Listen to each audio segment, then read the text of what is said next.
Okay, I think it's recording. Hey guys, I'm here with Nina. Nina, would you like to introduce yourself? Hi, my name is Nina. I've got a very small channel called The Rational Empath and a little bit and another very small channel called Rational Typology. I'm also a hypnotherapist and I've studied Oh, programming. Yeah, I know. And I'm an INFJ. So that's really cool. So Gabriel and Nina are together. So that's yeah. interesting because kind of interviewing you guys separately and seeing how different you may be and how similar you may be in some Yeah. regards. But how would you describe yourself as a child? So I've had sensor parents. So an ISFJ father, an ESFP mother, and an ESFP sister as well. Um, and I feel like I was very emotionally orientated, of course, as an INFJ, sorry. But I didn't know at the time. I thought everyone was like that. There was an instance where I think in kindergarten we went to some fortress because I'm from Austria, Vienna, and there are lots of fortresses and castles and things like that. And I couldn't even go in there without crying. Just felt some kind of energy, and I would not go in there. That's so similar. I feel like I was the same way. Yeah, and I had no idea why, because I was like 4 or 5 or something. Like, yeah, and I always just felt a little different, and I didn't know why. Yeah, so What about like in school? How would you say that you were with other kids and stuff? very shy. I've had a best friend, and so I would always stick with her. I think she was an ESTP. Um, but I kind of stayed away from most other people. I didn't like groups. I didn't know how to interact with them properly. I feel like uh, because I'm always so aware of how other people feel or how I think they're feeling, I feel like it's very hard to interact with a group because there's so many different expectations that I'm then aware of. And I don't want to upset anyone. And so then I don't know how to act at all because I just want to like stay away, I guess, and not upset people. Sometimes I would have headphones in, even though I wouldn't listen to music, but then there was just no expectation on me. They just know, we can't talk to her. But every now and then I'd join into the conversation because I was still listening. Yeah, so it's like without an expectation on me, I feel like I can interact. But if people are expecting me to talk with them or join in or give my opinion, then it's a lot harder in a group setting. I get that, especially like as a younger child. I also like I've had the same best friend for almost 18 years. Yeah. Um and I mean I've had other like good friends, but it really wasn't until I became an adult that I even like would hang around groups. Because as a child, I was the same way. Like I never was in, I mean, which is kind of a thing in the US is like the cliques. Like you kind of see it on American television where there's like the popular group, there's the different groups. That is a real thing. I Like think that it's is yeah. it's a real thing in the US, and I was never in a part of any of the groups. Like I just was like kind of my own self, and I would sometimes interact with different people, but I really kind of kept myself for very few people as well. Yeah, same. And I would trust them and like interact with them and just be normal. But then in a group setting, I'd be really shy and Me quiet too. and don't know what to say. Yeah. That was kind of Uh, how I was like in general at school too. yeah, same. Um, I also had a condition called selective mutism, which is Interesting. sort of where you can talk normally to the people you know, but then as soon as there's an expectation on you, you can't talk. You'll just cry. And it was really awful, especially at school. Because I also didn't know that I had it until later. So I that was wonder. interesting. I wonder if I have. Yeah, have I a don't look know. into it. I I, definitely used to cry a lot when I was a same. child, like a Yeah. lot. And I think, and there's been different ways of like coping with that, like over the years. But Mm. when do you think, so like after you like went through your childhood, when do you feel like you kind of became a little bit more confident in yourself and like more of your own person? Um, I think I'm still I'm still learning, but I moved out when I was 16, and I moved to Australia by myself. And then I hung out with a lot older people. I had an INFp boyfriend, and he was like 16 years older than me, and I think that really helped.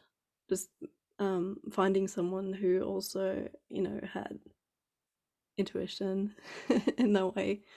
Um, I think that helped a lot, and then later meeting Gabriel as well, and I learned to be more critical, learn to think more critically, which before I had no idea. I thought, because as INFJs, we have a lot of patterns, we're aware of patterns, and we feel a lot of the emotions or aware of people's emotions, but critical thinking wasn't something that I didn't know I didn't have or didn't know I couldn't do. So being able to, um, I guess, build TI categories or TI patterns and, sorry, TI protocols on what is accurate rather than what I think is real based on feeling.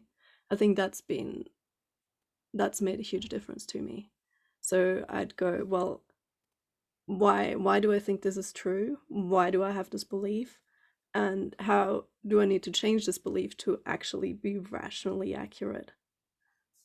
That's been huge, and I think that's mainly through Gabriel, who's an INTJ, and also our housemate, who's an INTP, and just watching them talk, watching them have conversations, and just seeing how they interact, um, is very different from FE users, in the way that they don't care if they break rapport at all. They'd rather be right, and if one of them is wrong, they just go, "Oh, yeah, I was completely wrong about that." And it doesn't mean that they're a bad person or anything like that.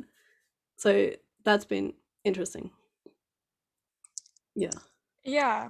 Well, especially I feel like for you because you grew up with all like I mean, your parents, Yeah. your sibling, like all of the people that you were kind of close to, maybe apart from friends, were like feelers.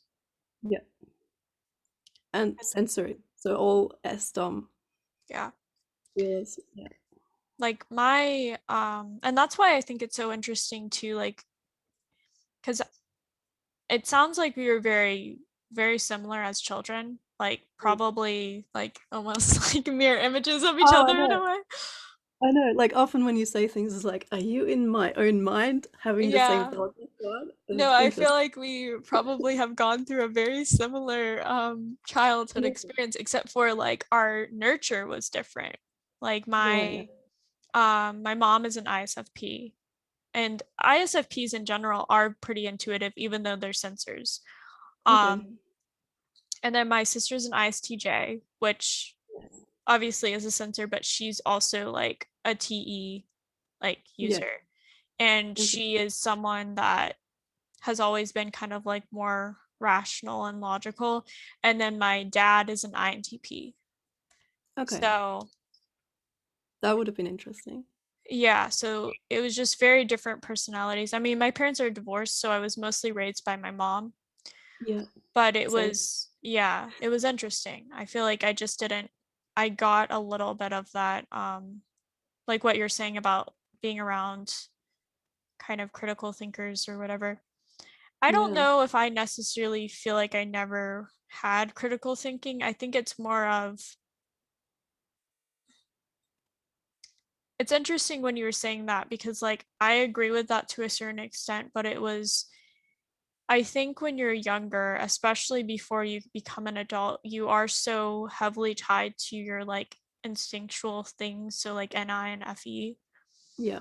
And like even though we may have not known about like the functions when we were younger, um that is definitely, I was very much tied to that. And like it was, I feel like it was very, I think if I put myself at my knowledge level and how I am right now into high school or even into school, not necessarily like, well, academically, yes, but like mostly when it comes to social stuff, I feel like I would be so much better equipped because Yes, before I was just so hyper aware of the people around me and I was so afraid of like being judged by other people and like, yeah. So yeah, totally the same. And I even had people tell me that I would hide my smile. And I know in the interview with Gabriel, you said you learned to have like a poker face so people wouldn't be able to tell your emotions. I didn't know I was like hiding my smile behind my hand and things like that. I just didn't want to stand out. my And gosh. I was literally the same way. Like, also, it was almost like, and I know this is kind of stupid, and like people are gonna, and this is where I guess if we think about critical thinking, maybe this is like, Emily, that doesn't make sense. Like, why would you do this? So like in school, I never really wanted to be like the best in the class or something because I didn't also want to have that like yeah, not expectation standing on out. me, or like Oh, have people, or be like have the teachers be like, ooh, look how good this person's doing this class, because I was so like, I don't know, like I was a good student, but I wasn't like, I never tried to be like super good, and I really just tried to not, yeah. yeah, Supposedly in the hallways, like walking, I would just keep my head down, yeah, like, and I just wouldn't look at people. yeah.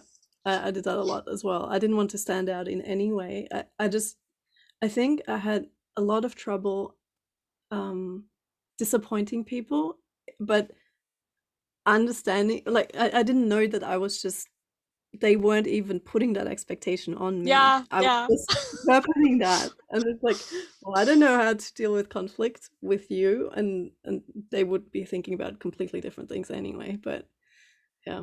And also, um and you said you'd cry very easily, and I would too, but it wasn't even about being upset. It was just that if people would talk to me and say, "Are you upset?" or something, then maybe I'd cry. But No, that just was because it. I couldn't express myself That's what it, differently. yeah, that was kind of how I was too. It Like, wasn't like I'm not even sometimes, sad. no, it would just be my face, which I feel like both of us probably naturally kind of have like a kind of sad looking face Yeah, sometimes, yeah, yeah, yeah. maybe resting bitch face, but like when you're a child, that's not necessarily the case or something. But Yeah, like I would just be in my thoughts or talking about different things, but I really didn't like to be approached by people. I really didn't like to be bothered, like in that sense. And like, so yeah, it was typically times when I wasn't upset at all, and it yeah, would just trigger me, like certain interactions would trigger me, and it was like I knew what other people, or at least I felt like I knew other people's intentions, like yeah, other children's intentions for doing certain things. And like now, even though I still feel like I have certain like I know certain intentions like in the real world, I don't let that like visibly show on my face. Whereas before, yeah. it would just trigger me too. I would just cry at that too. Yeah, and it's just being asked. It's like I'm not even sad, Yeah, I but know. That was like frustrating. Yeah, no, that was like the thing. I hated that. Um, that's funny. But did well you? now, sorry, Oh, go ahead. You go ahead. now I'm learning to be okay with having people be upset at me and breaking rapport. Yeah. That because I just avoided that. So I didn't have any strategies of how to do that. So I would just like I think the crying was the well, I don't know what to say. I'm actually doing something else in my head, but I don't want to hurt you, upset you, or be annoyed at me because then I feel that from you and I don't know how to handle it.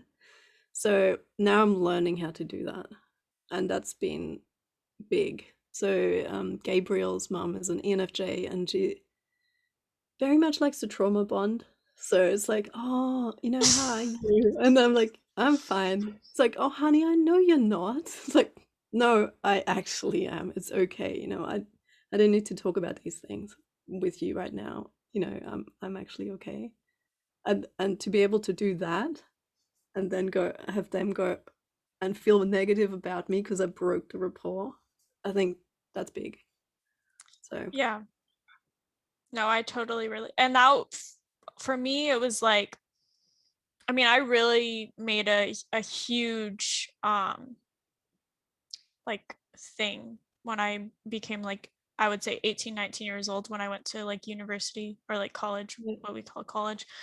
Um, I didn't want to be like that. I didn't want to like react that way. And I think a lot of it, oh, my cat's sneezing in the background. I don't know if you could No. hear that.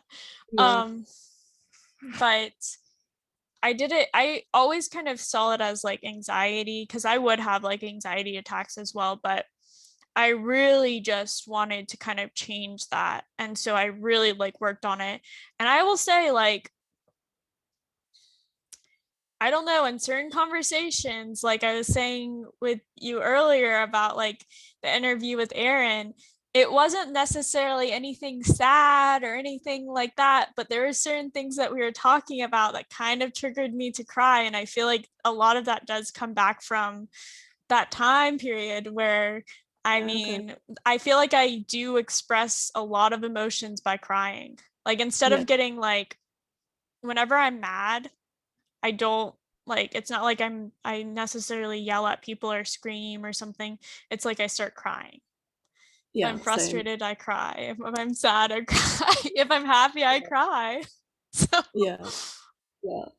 And I'd kind of withdraw as well. I yeah. try to think about what I should say, and like I try to be rational about it, and go through all the patterns I've got in my head to see what's the right thing to do here. But then sometimes I just still feel upset, and so I'm trying to get to why that is, because I feel that the way I understand emotions, even anxiety, is like it's a byproduct of the behavior patterns we've got. So if we have a certain pattern of behavior and we don't know consciously what that is, but then we feel anxiety because we have created it like that. So maybe for me, I feel like I can't disappoint people, and then I go into a social setting. I'm gonna have anxiety because I'm gonna disappoint people. That's just the reality. I can't act in a way that makes everyone happy, including myself too. So that makes anxiety in me. And just then trying to understand and change beliefs based on that. I think, yeah, that's sort of what helped change a lot of that in me. Yeah. I mean, I relate to that a lot. Um, I don't think that's ever something that's like necessarily going to go away completely. Okay. That idea of wanting to please people. Like I think it's just not going to ever be like a super, it may not be like as prevalent or whatever in Yeah. my mind, but like, whoa. Um Partly why I took a break from YouTube for a lot of reasons, or just like off of social media, is like I found myself caring about what other people think more than I thought about like my own stuff. And like, and it's really easy, especially like online, to kind of get that loop of like, I mean, because people are going to comment, especially when they're anonymous. They don't, like, it's not Yeah. like you know them. They Yeah. certainly don't really know you, even though they see your videos or whatever, or like your posts. And Yeah. so, yeah. And it's just, I've come to a point now where I just don't really care as much like what people think about my stuff. Okay. So that's how you're dealing with it, I guess. Well, that's one thing. And I mean, I would say like as far as like in-person stuff, I think I've done it a lot better over time. And I think it was mostly this stuff where I had to push myself, like when I was younger. Yeah. Um, but yeah. Yeah, I think because I always go into what other people may expect, and I think it's maybe even an unrealistic expectation that I then put on myself, because I go, well, what would be the best thing to do in the situation based on what I can feel from other people? And then I can never do that because that's not me. And I don't even know what the best thing is. I just have this strange ideal, and I have to I guess then look at myself more and go, well, what can I do in this situation? How can I be? What can I say? And how can I react? And maybe it's not the best, because what is the best? But it's what I can do, and that's okay. And I guess that helps with what people expect, or that idea. Yeah. Yeah. What made you want to move to Australia?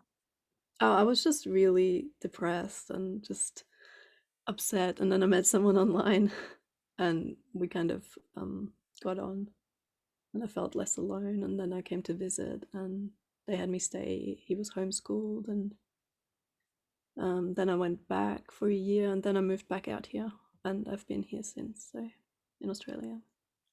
That's so crazy. That's Yeah, really cool though. But it's yeah, like, I mean, that's a big move. yeah. I didn't feel that at the time. Like, I was probably quite naive. Like, there's so much danger around, but I was like, yeah, I'll be okay.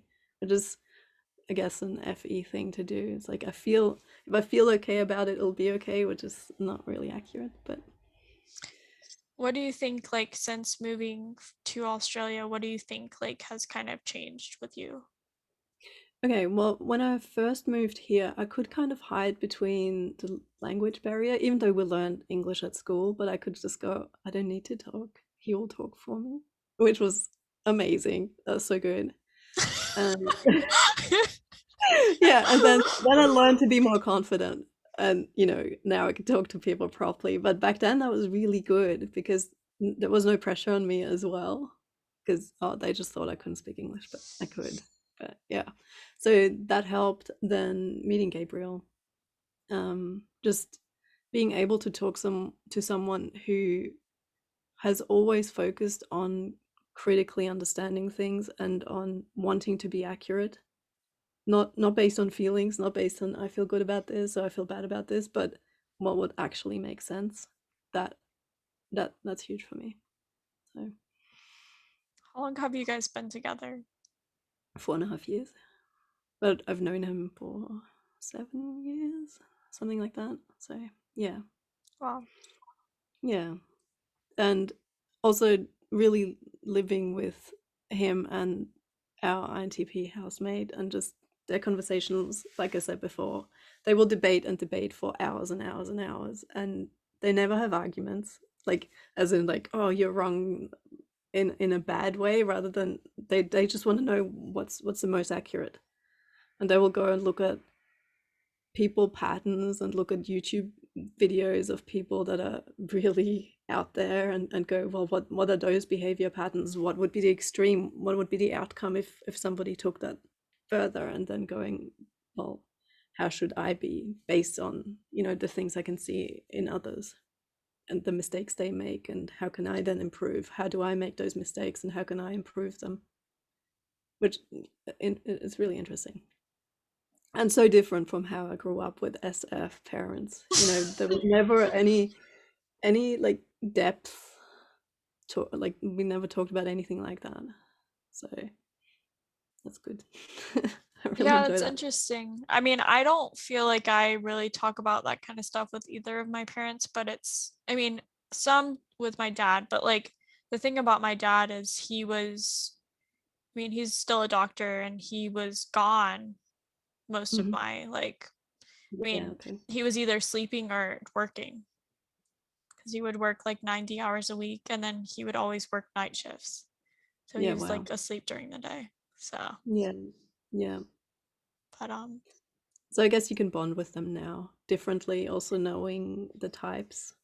Yeah. yeah, and I think also like currently I'm living with my mom and this is not because I wanted to. It was just kind of a thing that I did when like COVID hit, and it was something that I mean, I have wanted to move out for a while, and I think I was a little scared to just like, even though I've always wanted to live only on my own, I just was a little bit scared about it. And finally in May I'm going to be moving by myself, Nice. which is really cool. But I think I'm gonna have a better relationship with my mom, like when we're not so close Yeah. together, Yeah. especially as an adult. I feel like when I was younger, I had a better relationship with her because I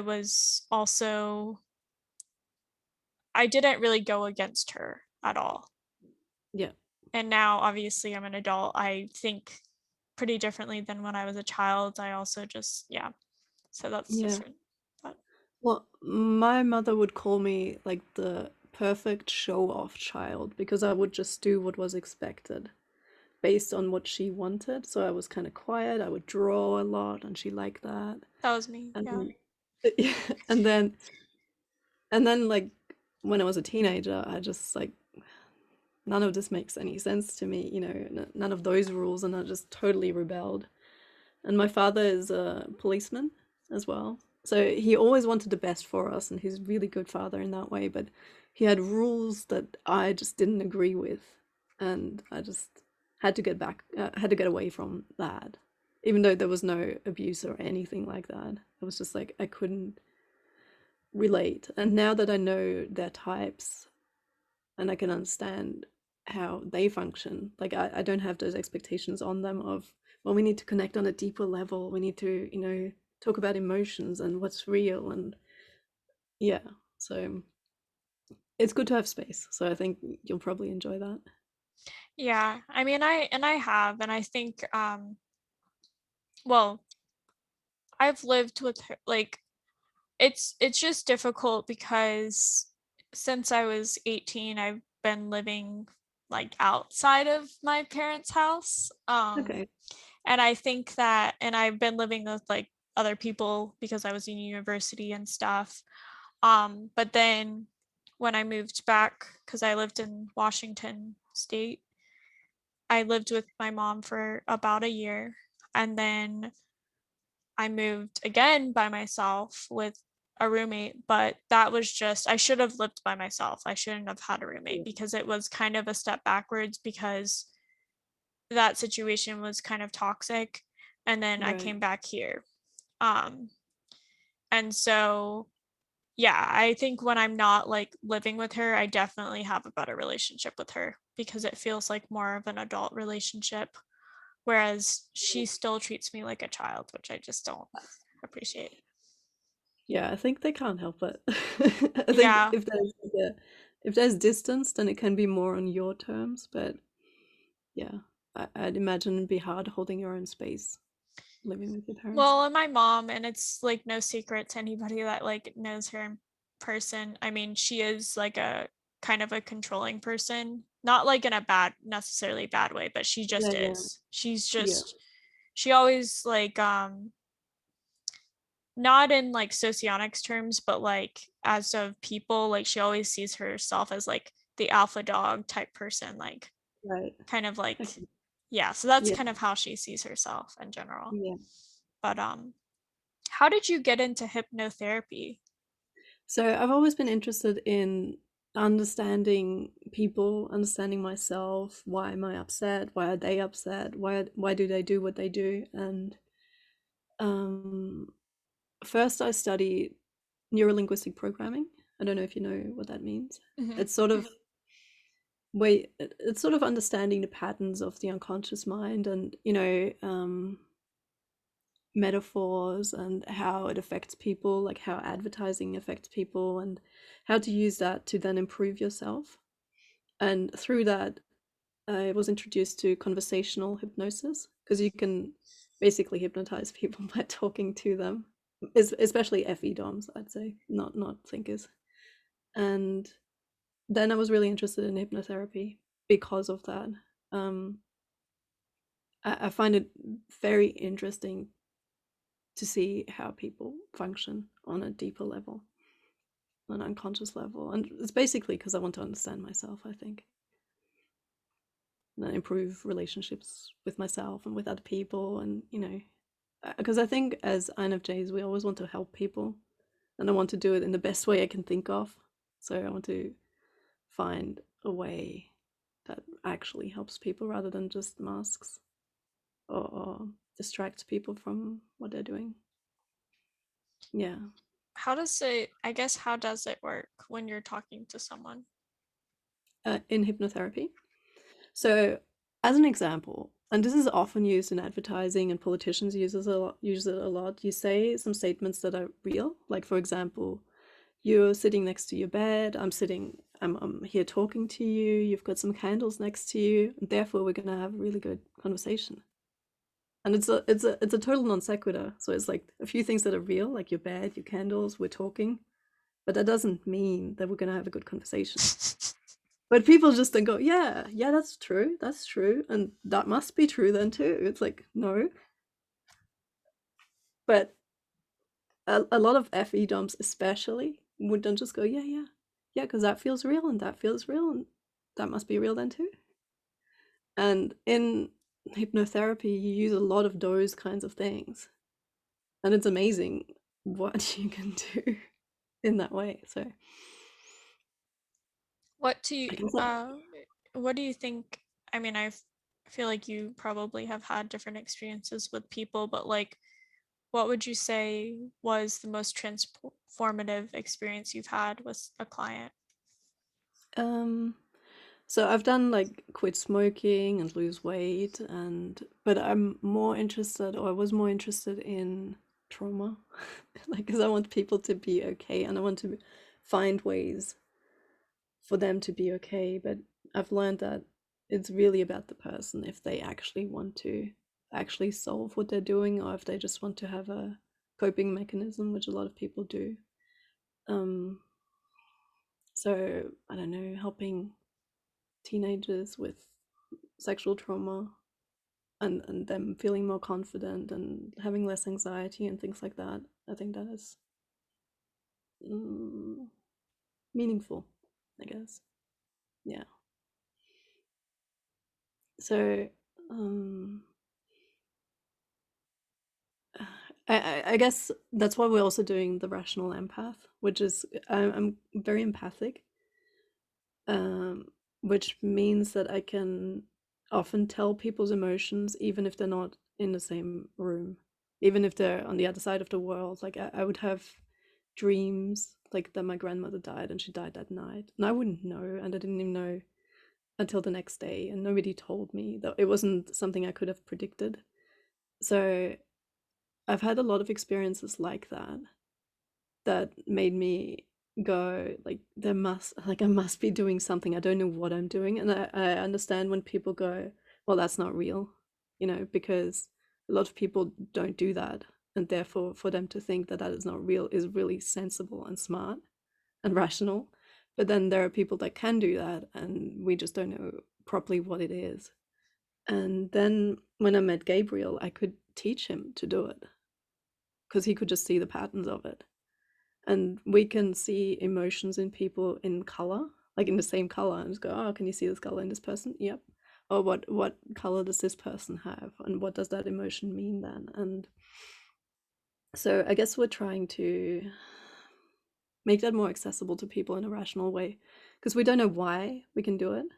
And so to go, well, because the angel told me, or some kind of weird reason that people do, and the spiritual community is full of that, and then everyone has these different beliefs, and it's like, this is all crazy because you have no proof for it. We don't know why, but there's definitely something there, and we just want to make sense of it in the most rational way we possibly can, while still going, yeah, we can do this, because often you can't combine the two. It's like you're either an empath or you're someone who thinks critically, but what if you can do both, and how do you make sense of that? And I guess through hypnotherapy, I became more aware of those things and how people work. And yeah, so I guess that's what kind of is transformative for me, or like has been driving me a lot. I mean, I feel like there's a lot of meaning out of that, and I feel like that is a very fulfilling job. It's interesting. So I've definitely been told that I'm an empath, like, and I do think that like empaths exist. But like Yeah, I made a video about like the problem with empaths, and it's not about people that I feel like are actually empaths. It's yeah, people that like to put on that label because there are certain people that put on that label that are not actually empaths. And I think it's very that's very trendy. damaging. Yeah, it's very trendy. Actually, I've got a website and I wrote an article about that. And the problem is that, like with Myers-Briggs, there's so many different tests. And with empaths, you know, do you like animals? Oh yes, you're an empath. It's like, who doesn't like animals? Or do you like helping people? Or are you very emotional? And these are all like criteria that are just too broad to be useful. And so people don't really know what it is. And of course they want to be that, you know. It's, they don't really know how to tell if they're actually that or not. Yeah. It's frustrating. I mean, what you're describing, so like I know like I mean, I think it's just FE in general, but like I also, and that's why we talked about this before before we got on the interview. But that's why like with interviews, I really do have to like kind of wrap it, like wrap it up at a certain point. Be more cognizant about things because there have been people um and it's weird because like I used to think this when I did the interviews back in the day, like two years ago. Every single person I could feel like their energy. Like it Mm. was just, it really felt like maybe not necessarily that they were there in the room, but it definitely felt very comparable to that. Very different than just watching like a video of someone. It was Yeah. really interesting. And there were definitely people that I interviewed that gave me like a kind of eerie, weird feeling. And like there were people that really made me happy, like just different things, or like I kind of could feel their emotions. And like a past interview that I just did recently, and I was talking about this earlier, is like the interview with Aaron. There is some pretty heavy topics in that, but it's like I was kind of feeling his energy the whole time. And like I see that as like a really good interview, but it was like very emotional for me because of like how strong that energy was. And Yeah. then there's other people that I can just like kind of tell are a little bit annoyed or like, different things. And Oh it's yeah. like just Yeah. kind of getting through that. And then something that I've talked about before, but I haven't talked in depth, like every single time I go to sleep, um, I, what's it called? I can't think of the word right now. I know what you mean. Where you Yeah. like where you're controlling your dreams. Oh Um yeah. or like you're just also my dreams are very vivid and like very like feel like real life. And Yeah. I've oftentimes had dreams as well where things like I would almost predict things in my dreams. Yeah. Same. And maybe Like I they would. wouldn't be like exactly like that, but it would be like I don't know, like even different necessarily betrayals or like Yeah. Same. love interests or different things that like I just wasn't necessarily I had on the forefront of my mind. And like my sister thinks that I'm psychic, my younger sister who's an ISTJ. And again, Yeah. she's an ISTJ. Like, Yeah. But so. She did not think this Yeah. for I would say she thought I was just like you're weird, like blue, like what is wrong with you? It wasn't until we got really close, and it wasn't until we lived with each other for the first time, like outside of like living um with our parents. She was um she was 19 and I was 21, and we were living together. And there were certain things that I would like tell her about that had like virtually no evidence. It would literally be just like NI visions that I would have of different situations. And I like just, and she would be kind of, and I know she was kind of annoyed of this, but like she would almost be my springboard that I would like tell, because I wouldn't like Yeah. tell this to other people or like Yeah. just random people. And at a certain point, my sister just is like, Emily, I used to think you were crazy, but I actually think you're psychic. So Oh, that's good. That's a good distinction. it's funny, yeah, because I mean I feel like ISTJs are just TE users in general. That's not, or even just people that are like considered like thinkers. They're not going to like kind No. of fall into that kind of stuff. No, because that doesn't exist because you can't prove it. But then, Yeah. what if you see it? And I relate to everything that you said, including the dreams. Like, I would often have dreams where the emotional interaction would be the same, even though maybe the dream played out in my interpretation of the emotion. But then the same emotional interaction would happen the same day between those people I dreamt of. So it's almost like I interpreted some data somehow, and then I saw it in the pictures of my own making. But there's some data there that I knew, and then it happened that way, and it's weird. And um, that has happened so many times, and it was almost like reliable. It's like, oh, this dream, and it would feel like a different dream, like feel like a different type of dream rather than a normal one. It feels much more important, or like emotionally more significant in some way. And I relate to what you said with interviewing people or even talking to people. I would often, like, we call that we take someone on. It's sort of like I kind of mimic their emotions in myself.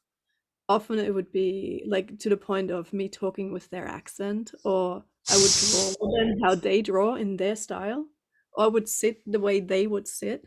But I, even if I didn't meet someone properly, just through a friend, I would take someone on. Or they'd have an asthma attack somewhere else, and I could call them up and go, I can't breathe. Um, are you having an asthma attack? And they would have one.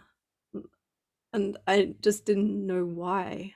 And I thought that was very special at first. It's like, oh, I can do all these things. But I feel like it's me not being able to hold my own space, my own emotions properly. Like, I want to be able to tell things about people without having to feel their kidney pain or something when I look after myself. I don't do drugs or anything. I don't drink alcohol or anything like that. And then I get kidney pain when they have kidney pain. Like, why? Why? And yeah, so I guess I've gotten to understand that yes, it is unusual, but I need to have some kind of boundaries in place where I can still know what they're doing if I want to, or if they want to, but I don't have to act from what makes them happy or from understanding them in a physical way like that. Yeah. Yeah. Yeah, no, that was another big like realization and kind of shift of going, oh yeah, okay, it doesn't make me that special, and I don't have to feel everyone I meet, don't have to talk like them, don't have to draw like them or feel all their pain, or even start to act in a way that would make them happy. Yeah, because I didn't even know I was doing that. I didn't know I was taking on their emotions to that extent that I would then change my behavior. So just realizing that was big. That would happen a lot to me. Like, I feel like, I mean, not just like with interactions, but I feel like it was a big, I think, a trauma point of mine, with my parents being divorced, and like whenever I would go over to my dad's house, because it was a very turbulent environment there. Very, very turbulent, and also like a little bit abusive. Yeah. Because like I haven't really spoken about it, and like I just don't like, my dad has, certain things that start with an N that I'm not going to say because I just don't like to like spread that. Um, and he is also like, the reason my parents got a divorce at the end of the day is like my dad is verbally abusive. Um, and Okay. I'm pretty sure my dad has different things as well that I'm not going to say either. But that makes it very challenging to like live with someone like that. And like I had to like always understand his triggers and stuff because he would be triggered. It would be like Dr. Jekyll and Mr. Hyde. Um, one minute he's being like so nice and everything, and then the next minute he was screaming and like getting in your face and calling you like stupid. Yeah. Um and my dad's a big guy. He's 6'5". I'm not sure what that is, and Yeah, it's big. yeah, it's like he's pretty tall. But and like just different things like with my family, because that just being there were other things like with my stepsister and my stepmom, and then like my sister, and then just everything there, it just was very chaotic and turbulent. And I just think that it really didn't make for a very like, anytime my sister and I would come back to my mom's house, because we would go over there every other weekend, she Yeah. would always say that we were so much more negative and just had like a different energy to us in general, because we really would, especially myself, because my sister would just hide away. I would really take on that. And I also felt like I needed to play therapist with them too, which is obviously like, as a child, that's not what you need to be doing. Yeah. Um, I guess you would have even learned to unconsciously see the triggers and try to protect yourself and maybe try to protect your sister as well. I wonder how you've processed that. Like, I don't know if you even want to talk about this, but over the years and like especially now that you're older, because it seems like you can relate to it on a more objective level now. Yeah, and the thing is, like with my dad, that stuff hasn't gone away, because again, it's not something, it is something like on another level.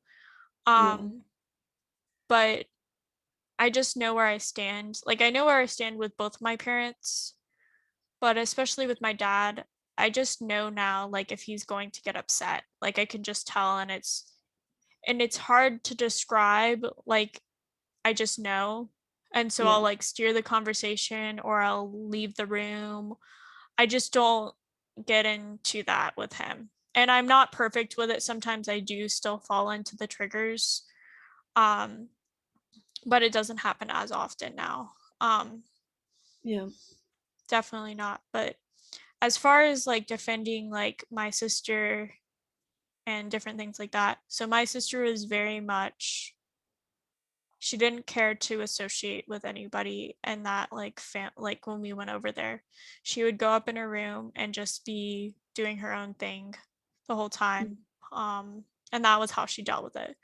And then Yeah. for me, I would deal with it head on, and I would even like get into it with them and like start screaming with them as Yeah. well, because I felt like I could change them. Like I wanted to try to change them. And like I would always to go to battle for like my mom and my sister, especially because those were typically like the subjects that would happen. I mean the subjects that they would attack. Yeah. Um, but yeah, so That's difficult. I was in a physically and emotionally abusive relationship as well, and part of me just really wanted to help the guy and try to fix it and try to understand and, try to make things better. But I learned that I just can't. And I guess yeah. that's even more sad, but it's more realistic. Yeah, that is, it's, and I personally have never been, I think because of my dad, and Mm. without, I just have never really talked about like that aspect of him. Yeah, Because again, common trait, well, a trait that he most certainly has, and everybody knows it around him. It's a very common trait that people will talk about on the internet, and I feel like will label people incorrectly with it, they and do. Yeah. just will say it. Like, Like, but it's all like my a friends real are this. thing. And those people aren't necessarily evil people or bad people. They're just, you know, that's just something about them. And yeah, I don't know. I think they've just created behavior patterns that are really unhealthy. And it's based on some of the beliefs that they may have that they're not even aware of. So they don't know how to change it. And they'd often suppress it too, which makes it even worse because then it's sort of like they don't want to feel it. They don't want to do that. But they suppress it and think that's how they fix it. But then it keeps coming up because they're not accountable for it. Well, and I don't even think he's as, even though he's been told many times about different things, I don't think he's very aware. And he also, for the majority of my life, never saw like the need for help, because he kind of blacks out in those moments. Like he Mhm. literally forgets certain moments. Yeah. Um, Which might be a coping tactic too, it probably is. I mean, for him, it really did start from his childhood. Like his dad really wanted kids, and his mom did not want kids at all. Mhm. Like she just did not want kids. And I mean, my dad was born in the 50s, and they were born in the 20s. And at a certain point, my grandfather, like, kind of just, I wouldn't say forced her, like, but basically forced her to have a child. Okay. And she didn't want to have a child. And then when he was born, she was a very, like, she's an INTJ, but she didn't want to, she's no longer with us. I don't know what my grandfather was, but because I just didn't know him. But she was pretty, like, a little bit cold and distant. Um, Again, didn't have like that necessarily, like, not saying that INTJs can't be maternal, but she really didn't have that like FE valuing Yeah, aspect of yeah, her, or even like, yeah. so she didn't want to have kids on top of things, and she just was, different things. And then my grandfather absolutely worshipped my father. So he, like, worshipped him, thought he was like a god. Like, and that was how he treated him for the rest of his life. Um, and then my grandmother was always kind of like a little bit distant. And I think my dad definitely resented that. Yeah. And so he had like a very weird view of women from a very early age. And then he also thought he was God. So, It's yeah. not a good combination. Yeah. And I think that my grandfather overcompensated for those things because of his father leaving him when he was a Mm, child. And yeah. it was like he left him during the Great Depression. Like, his father Mm. just up and left his family during the Great Depression. So, It's interesting how people cope with certain situations. And I feel that if we can all become more accurate in what is real and what isn't real and build our understanding of reality from there, I think we'd have a much better time. Because, like, if that was common, then people would go, well, are you a god? No. Am I a god? No. Oh, okay, what does that mean then? And people would just make more rational decisions based on that and look at themselves in a more rational way. yeah, Yeah. it is interesting. And luckily, I personally have not ever been in a relationship with someone like that I I know guess of. I Yeah. guess you would see the red flags and go, Yes. And that's also like, I think I have been criticized in the past.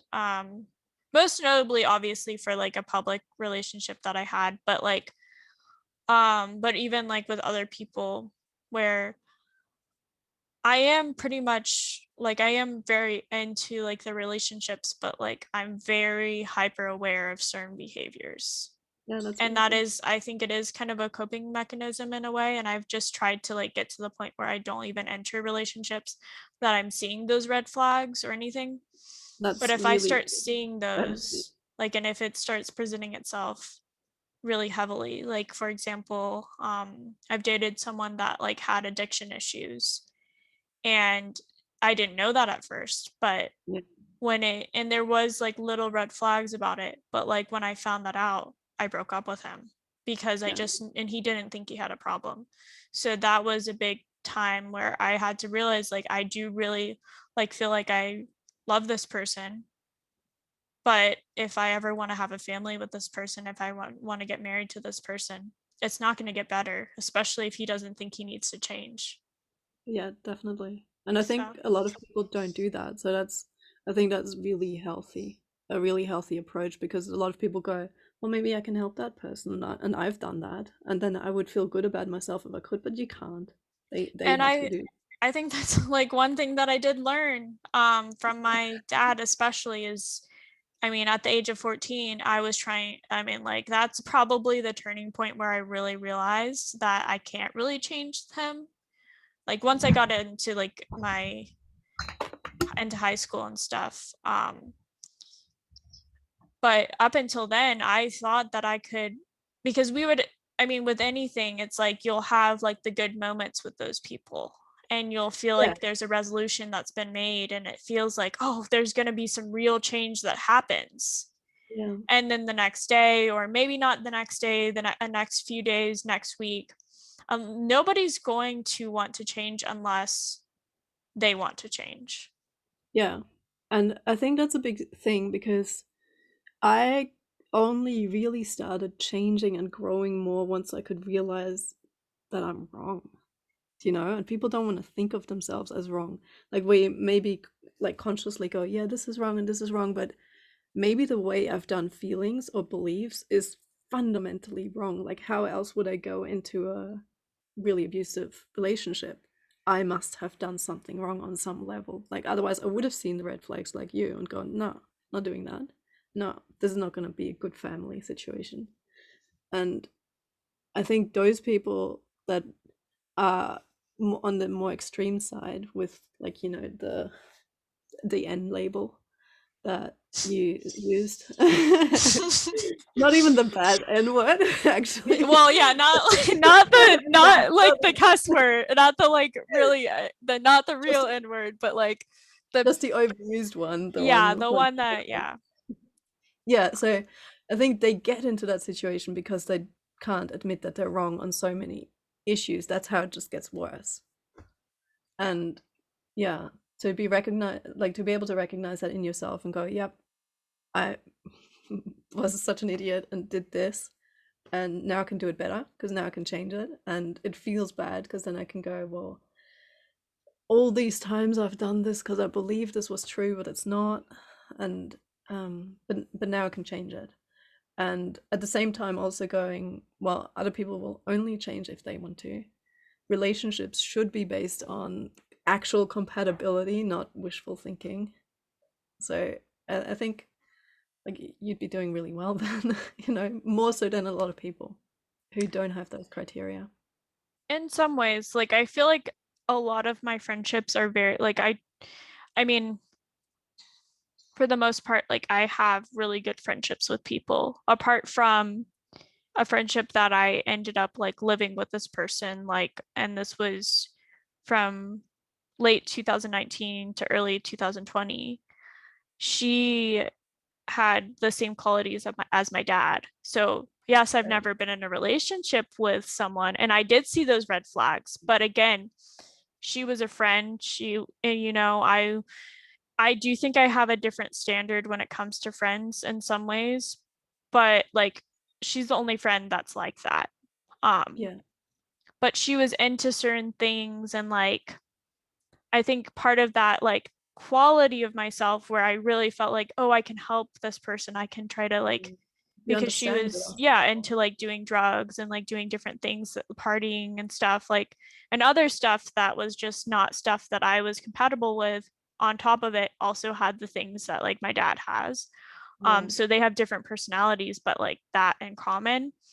And I saw aspects of that, like from different interactions, because she really wouldn't, and this is just kind of true for those people, they don't necessarily show that to every single friend or every single person. It's very much their closest people. And Yeah. I saw it in very, like, I saw it maybe 3 or 4 times in very small doses in the sense that I would be on a trip with her and something would happen where it would be like that Dr. Jekyll and Mr. Hyde type mentality. And like other Yeah. people would see it too. And like it there was so many times where I even called her up and I'm like, I don't think we should be roommates. And then it would be Yeah. like a conversation and it was like, oh, things are resolved, things are gonna get better. And then when we Oh were yeah, yeah. roommates, yeah, it was like every other day it was like that. And then it became every day. And so yeah. The thing I've learned is that everyone has good intentions. Like everyone wants to be getting on with other people and be happy, and so they want to do that, but they don't have the behavior patterns of how to. So the conversation might be good, and you know you'd feel close again, but they still don't know how to do it. Especially if they feel like they don't have a problem. I think there's a big Oh difference yeah, with someone again that wants to change that realizes that they are the issue. Like, you know, a good way to kind of tell if you're the issue is if like everybody else is like having issues with you and then or like different things are like I don't know how to maybe not everybody, but like if it always seems like maybe there's a common denominator there. yeah, yeah, yeah. That's right. If you are the one always in an abusive relationship, maybe maybe there's something that you're doing to get into that, even if you're not the abusive person, if you're just the one with the lack of boundaries. Yeah, but also like with my ex who was abusive, he said, yeah, and um, I actually started being physically abusive with most of my girlfriends, and he blamed them, like something they were doing. It's like, but maybe it is you, maybe it is you, and it's just you can't Yeah, acknowledge that in that's a yourself. huge red flag. Yeah, yeah, but that's how you rationalize it. Like that was later. That was like later when we weren't together anymore. But that's how he'd rationalize it. It's like it's always they were doing something. There's no reason to ever be physical with someone. No, no, Yeah. I It's like, agree. why? I That's agree. Yeah, crazy. yeah. Like that's why the relationship I'm in now with Gabriel, we're both so calm. We both just want to work things out. It's very rare that anyone raises their voice, and I just really appreciate that. And it's I don't know, it just doesn't seem common. Our neighbors, like, they will argue every day with shouting and throwing things, and I don't understand how they keep going. Like, they've been doing that Yeah. since we've been here, and it's like, how do you keep going with that? Some people just really like the drama. I mean, that's how my stepmom and my dad are, even to Yeah, this right. day. Like, not as much, but that really is them. Yeah. Um, and I always am like, how? Like, how do you Yeah. deal with this? Because, like, my mom, she would have my dad scream at her, but she really would never, like, it would be very rare for her to, like, react to it. Even though my mom is a very, like, strong person, but, like, when she was with my dad, it really, like, she really was pushed down. It wears you down. Yeah. Yeah. But like there are certain people that like really will kind of meet that person where they're at and just like, I mean, maybe they're like that too and they just can not me. But Yeah, I just don't enjoy that. I just want to actually have a fun relationship where it's pleasant and you learn things together and you have similar goals. So that, yeah, I don't, I just I want mean, I definitely have not been in like a as long of a relationship as you, but any relationship that I've had in the past, I don't think I've ever like actually fought with them. I've definitely yeah, had disagreements, yeah, but I feel like I'm just very conflict averse right now, like in yeah, general. And I just yeah, don't feed into that kind of stuff. yeah. See, I've always tried to avoid conflict and just made myself smaller or left a situation or something. But now I'm learning to speak up and go, well, I actually think this for this reason, and I try to make it accurate and logical. And that way I can also speak up for myself and be more comfortable in a disagreement situation. Because it's not like that makes you a bad person or a wrong person, or it's just like, oh, your idea is wrong. It's like, oh, okay, that's okay. Because I want to be better. So if somebody can tell me I'm wrong and what they're saying is actually making more sense than what I think, it's like a win-win situation for me. So I really enjoy that. Yeah, I agree with that too. I think that's really the best way to even have a relationship is to have that mentality where you are kind of like allowing that other person to kind of check you in a certain way. Like I also think that on the other side of the spectrum, like if you never have any kind of disagreements or you never like call your other person out like about something, because there, I mean, at some point you're going to disagree on something. So you Mm, might as well address it or like say something. And I think if you completely avoid doing that, I wouldn't say that it's necessarily on the same side as like the kind of like arguing back and forth, but it's still not the best way to cope with it either. yeah. Well, this is the other thing I've learned is that I want to improve as a person, as who I am. I want to make myself better and change my patterns and be like always growing in that way. But most people don't want to do that. They want to maybe be good at a certain thing, but then they keep going with the same patterns over and over, as long as they sort of work for them. And just realizing that most people don't want to do that, even though they say they do, but they don't even understand what that means, which means like, I outgrow people very easily. So where they say, yeah, we want to grow, we want to change, we want to, but then they don't do that. And so I am at a different understanding after maybe a couple of years and go, oh, but you said you also wanted to grow and change. But yeah, so even understanding that, and it's very rare to find people who actually want to do that too. And I can see that in you as well, as someone who wants to just become better as a person and develop themselves and grow. So it's nice to see. I know what you mean though, because I even have friends now that like I still think of as good friends, but there are certain people that I know in my life that I just kind of see stagnating. Like I think they are going to progress in some way, but they've just kind of stagnated. Like there's nothing, and it's not like you always have to have like this huge goal in mind or something, but you No. just little tiny improvements, little things. My biggest fear in life is not really like something like it's not like spiders or sharks or like something like that. It's mediocrity, like living a mediocre lifestyle. And like I wouldn't say that my lifestyle is like super extravagant or something, but like I don't want to just be comfortable. I don't want to be just that's a good way to have like things happen to you rather than happen for you. Yeah. And you see that with a lot of people who have like relationships for 30, 40, 50 years and they have the same opinions as they had when they met and they're just doing the same thing. And I guess with not wanting mediocrity, I guess there's like I want to make a difference in some way. I don't know if you relate to that as Yes. well. And through that, I have to make myself better as well and change and grow and understand. So yeah, I can relate to that.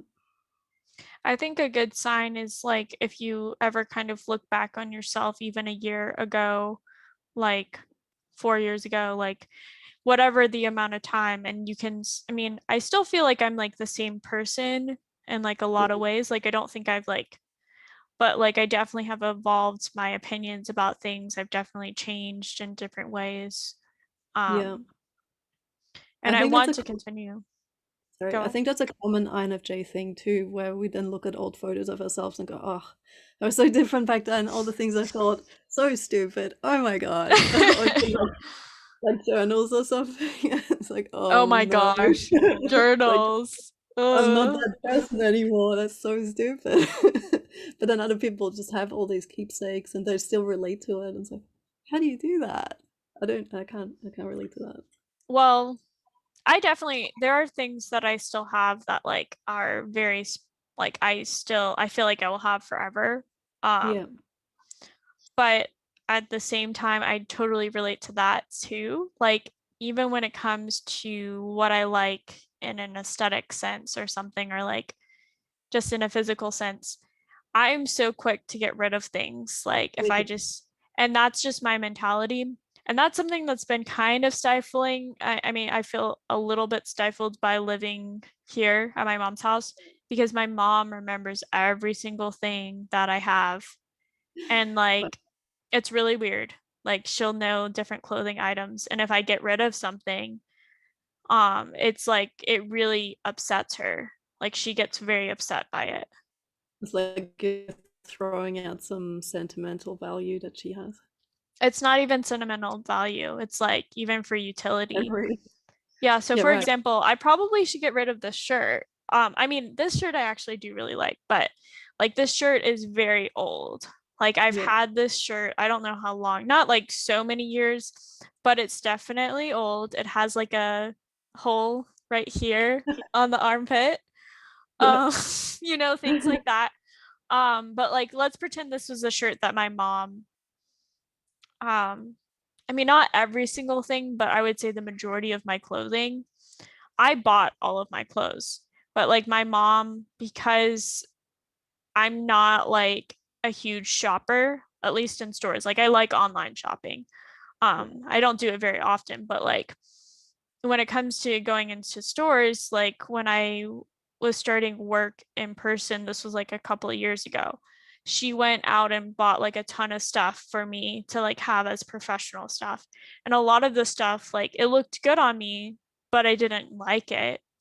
Like I didn't like the style or whatever, but I still accepted it.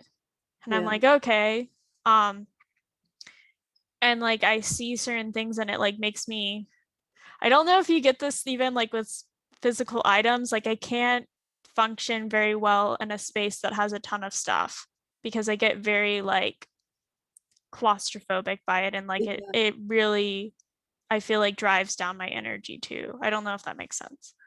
Yeah, I think I've conflated SE and FE, so I kind of feel things in my physical environment, and I'm learning not to. And it's interesting because my NTP housemate, he's done the opposite. So for him, he's conflated his SI and FE. So he thinks physical sensations are feelings, and I think like physical, no, the other way around. Like I think I have more feelings about my physical sensations, and so I put feelings into um, the objects I see.